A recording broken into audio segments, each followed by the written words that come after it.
सभी पत्रकार साथियों को जय जगन्नाथ। जैसा कि जयराम जी ने बताया कि हमारी यात्रा विभिन्न राज्यों से होते हुए उड़ीसा की महान भूमि पर पहुंची है और यह जो भारत जोड़ो न्याय यात्रा है, पिछला जो भारत जोड़ो यात्रा हुआ था उसके दौरान जो देश के लाखों करोड़ों लोग राहुल जी से मिले, हम भारत यात्रियों से मिले, उन्होंने जो अपना दर्द साझा किया, उनके मन की बात सुनने के बाद हमारी पार्टी को, हमारे नेता को ये लगता है कि इस देश में अन्याय को समाप्त किए बिना, न्याय की स्थापना किए बिना देश को शक्ति नहीं मिलेगी, देश शक्तिशाली नहीं होगा।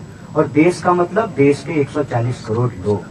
तो ये जो देश के 140 करोड़ लोग हैं, उनके साथ, किसी के साथ भी जो अन्याय हो रहा है, उस अन्याय को समाप्त करने के लिए यह भारत जोड़ो न्याय यात्रा 5 तरह के न्याय की बात कर रही है। पहला युवा न्याय, दूसरा हिस्सेदारी न्याय, तीसरा नारी न्याय, चौथा किसान न्याय और 5वां श्रमिकों का न्याय। ये 5 प्रकार के न्याय से इस देश के जो 140 करोड़ लोग हैं, उनमें से किसी भी व्यक्ति के साथ अगर कुछ अन्याय हो रहा हो तो हम न्याय उनको दिला सकें, न्याय को स्थापित कर सकें, इसी संकल्प को लेकर के ये यात्रा चल रही है। और आज जब हमारी यात्रा राउरकेला में है और जयराम जी ने आपको इस देश के पब्लिक सेक्टर के बारे में बताया कि किस तरीके से कांग्रेस पार्टी ने देश को आजादी दिलाने के बाद तमाम तरह से सहयोग इकट्ठा करके इस देश में पब्लिक सेक्टर बनाई, प्रश्न ये उठता है कि आज वो पब्लिक सेक्टर फ्रेंड सेक्टर में कैसे कन्वर्ट हो रहा है और क्यों कन्वर्ट हो रहा है, ये कौन सा मॉडल है। पब्लिक सेक्टर को प्रधानमंत्री जी नरेंद्र मोदी जी फ्रेंड सेक्टर में तब्दील कर रहे हैं और उनकी इस पकौड़ानॉमिक्स के चलते, ये जो पकौड़ा तलने वाली जो इकोनॉमिक्स है, उसके चलते आज देश में कमर तोड़ महंगाई और जबरदस्त बेरोजगारी है। और ये आंकड़ा आप सब लोगों से छुपा हुआ नहीं है कि 45 साल में देश में सबसे ज्यादा बेरोजगारी है। और जब आप बेरोजगारी की बात करेंगे तो आए दिन आपको इस देश के बेरोजगार नौजवान सड़कों पर आंदोलन करते हुए दिखाई देंगे। अभी आप लोगों ने देखा होगा कि रेलवे भर्ती को लेकर के नौजवानों ने एक बड़ा आंदोलन किया। आपने देखा होगा, अलग बात है कि आपने नहीं दिखाया, लेकिन आपने देखा जरूर होगा कि इस देश के नौजवान अपने रोजगार के लिए किस तरह से दर दर भटक रहे हैं।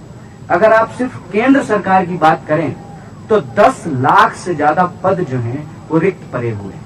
प्रधानमंत्री जी इन पदों को भरने की कोई कोशिश नहीं करते हैं। उल्टे प्रधानमंत्री जी कहते हैं कि आप पकौड़ा बनाइए, मतलब वो इस देश के नौजवानों को उल्लू बनाएंगे और नौजवानों को कहेंगे कि आप पकौड़ा बनाइए। इसके पीछे मंशा क्या है? मंशा देखिए बिल्कुल साफ है। वो अपने दोस्तों की मदद करना चाहते हैं और दोस्त जो हैं उनके, वो पब्लिक सेक्टर को फ्रेंड सेक्टर में तब्दील कर रहे हैं। अपना जो है, जो पब्लिक की संपत्ति है वो अब निजी संपत्ति में कन्वर्ट हो रही है, बदल रही है। और इस मॉडल के चलते ये हो रहा है कि धीरे धीरे सरकारी नौकरियां खत्म की जा रही है। मतलब बिल्कुल सीधा है, न रहेगा बांस, न बजेगी बांसुरी, न रहेगा पब्लिक सेक्टर, न देनी पड़ेगी सरकारी नौकरी। सरकारी नौकरी नहीं देना पड़ेगा तो देश के आम नौजवानों को कोई सुरक्षा नहीं मिलेगी। मतलब इस देश के सांसद को पेंशन मिलेगा, आवास मिलेगा, टेलीफोन का बिल मिलेगा, हवाई जहाज ट्रेन पर चढ़ने का किराया मिलेगा, लेकिन इस देश के जो आम नौजवान हैं, आम परिवार के नौजवान हैं, उनको नौकरियां नहीं मिलेगी। और यह जो बेरोजगारी का दंश है, यह जो बेरोजगारी, बेकारी जो एक बीमारी बन गई है, इसके चलते आज नौजवानों को आत्महत्या करनी पड़ रही है। आप जानते हैं कि 1 घंटे से भी कम समय में एक नौजवान देश के किसी न किसी कोने में आत्महत्या कर लेता है। अब ये आंकड़ा 2 हो चुका है। जितना किसान आत्महत्या कर रहे हैं, उतना ही जवान आत्महत्या करना शुरू कर दिए हैं देश में।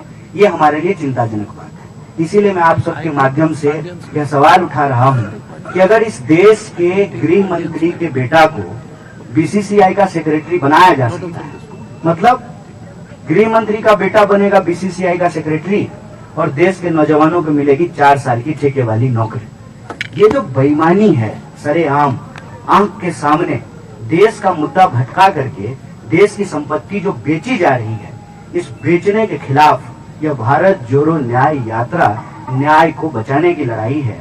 इसीलिए हम इस देश के नौजवानों से अपील करते हैं कि यह यात्रा एक वैचारिक यात्रा है, हक और अधिकार की यात्रा है, ये न्याय की यात्रा है। अगर आप महसूस करते हैं कि आपको आपकी योग्यता के हिसाब से काम नहीं मिल रहा है, क्यों? क्योंकि आपके परिवार के लोग राजनीति में नहीं हैं, आपके परिवार के लोग प्रधानमंत्री के दोस्त नहीं हैं, तो आपको अपने हक और अधिकार के लिए संघर्ष करना पड़ेगा। और इस भारत जोड़ो न्याय यात्रा से जुड़ करके आपको भारत जोड़ो न्याय यात्रा में शामिल होना चाहिए और देश में अन्याय के खिलाफ न्याय योद्धा बनना चाहिए। बेकारी से आत्महत्या की जरूरत नहीं है, बेकारी के खिलाफ संघर्ष करने की जरूरत है और देश की अर्थव्यवस्था के साथ साथ अपने हिस्सेदारी को सुनिश्चित करने के लिए, न्याय का अधिकार पाने के लिए हम सब लोगों को लड़ना पड़ेगा। यही अपील मैं उड़ीसा के नौजवानों से भी कहता हूं कि आप रोजगार के लिए अपना राज्य छोड़ करके, लाखों नौजवान उड़ीसा छोड़ करके दूसरे राज्य में नौकरियां ढूंढ रहे हैं और बाहर की कंपनी जो मोदानी जी है ना, मोदी जी और अदानी जी, उनका जो इकोनॉमिक्स चल रहा है, यहाँ के जो संसाधन वो लूट रहे हैं, इस लूट के खिलाफ उनको एकजुट होना पड़ेगा। बहुत बहुत शुक्रिया। जो भी आपके सवाल होंगे उसका जवाब देने का प्रयास। धन्यवाद। अभी पटनायक जी आपको संबोधित करेंगे।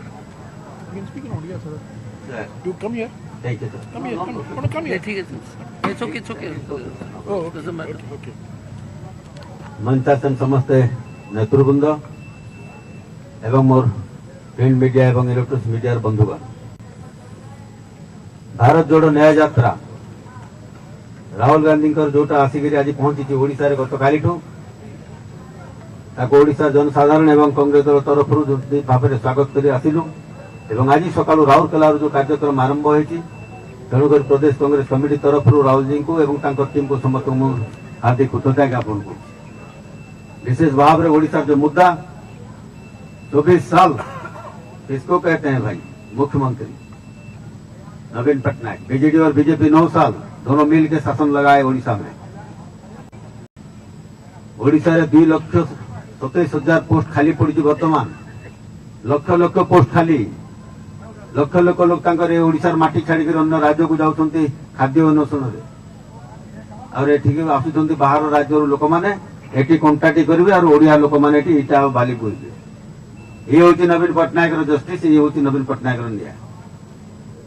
तो जो प्रकार भाव से शासन कर नवीन बाबू ये ओडिशा रे जो ऑफिसर राज जन पांडियन राज चलने नहीं देंगे हम। पहले से भी पहले बोला हूँ, आज भी बोल रहा हूँ, नवीन पटनायक का जंगल राज बंद होगा, उसको कभी भी हम शांति से बैठने नहीं देंगे। लेकिन होता हो जो गोटे गोटे